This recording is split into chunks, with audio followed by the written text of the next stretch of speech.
1567 में मेवाड़ की राजधानी चित्तौड़गढ़, मेवाड़ के राजा उदय सिंह। युद्ध किसके साथ हुआ? अकबर।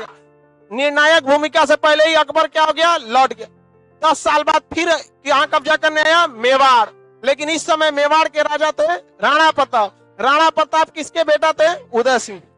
उदय सिंह के बेटा राणा प्रताप और अकबर के बीच में फिर युद्ध हुआ। क्या नाम पड़ा? हल्दी घाटी का युद्ध। इस युद्ध में राणा प्रताप के सेना का नेतृत्व हकीम खान सूर और अकबर के सेना का नेतृत्व मान सिंह। इस युद्ध में बड़ा भीषण परिणाम हुआ और युद्ध में पूरी तरह से जीत हो रही थी महाराणा प्रताप की।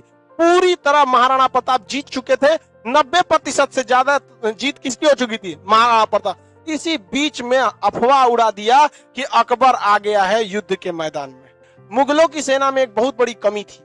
उसके फौजी अकबर के लिए नहीं, अपने मनसबदार के लिए लड़ रहे थे, क्योंकि फौज की जिम्मेदारी किसकी थी? मनसबदार। तो उतना इमोशन नहीं रहेगा। हल्ला हो गया, कौन आ गया? अकबर। हाथी चली आई पूरे भयानक। अकबर जैसे हाथी पे बैठता था वैसे ही सजा धजा के हाथी को लेके चला ऐसा, और उसके ऊपर कौन बैठल था? पूरा वर्दी पहन के, कवच वच। तो का अंदर कौन है? कौन देख रहा है यहाँ पर? अब मुगलों की सेना का जो मोटिवेशन था एकदम 7वें आसमान पे। भाई साहब, कौन आ गया? अकबर। उधर हकीम खान सूर के हिम्मत क्या हो गया? पस्त हो गया। और इस युद्ध में महज एक अफवाह ने पूरा युद्ध का माहौल बदल दिया। इस युद्ध में महाराणा प्रताप का घोड़ा चेतक घायल हो गया और हल्दी घाटी के युद्ध में ही चेतक क्या हो गया? मारा गया। इसी युद्ध में कौन घायल हो गया? चेतक। और इस युद्ध में जब चेतक घायल हो गया तो महाराणा प्रताप क्या हो गए? जमीन पर आ गए। और ये युद्ध के बीच में जिस तरह से अकबर पहले उदय सिंह से लड़ाई हुआ था इसी मेवाड़ के लिए, राजा के बीच में अकबर क्या हो गया था? लौट गया। तो इस युद्ध में कौन लौट गए? महाराणा प्रताप। तो इतिहास में लिखता है भाग गए।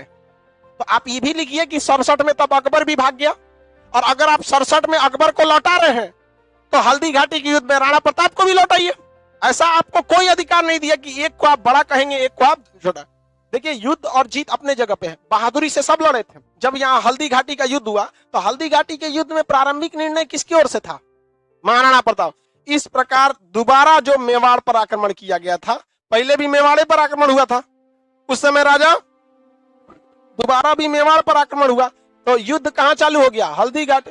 उसके बाद धीरे धीरे धीरे धीरे करके अपने अधिकांश क्षेत्र पर फिर से महाराणा प्रताप ने क्या कर लिया? कब्जा कर लिया फिर से। लेकिन मुगलों की विशाल सेना के बावजूद बहुत छोटे शासक, छोटे राजा आपस में ठीक नहीं पाए थे। हम लोग की भी तो गलती थी। भारत अगर आपस में नहीं लड़ा रहता तो क्या मुगलों को या किसी अंग्रेजों को भारत में घुसने की अनुमति मिलती? कभी अनुमति नहीं मिली रहती।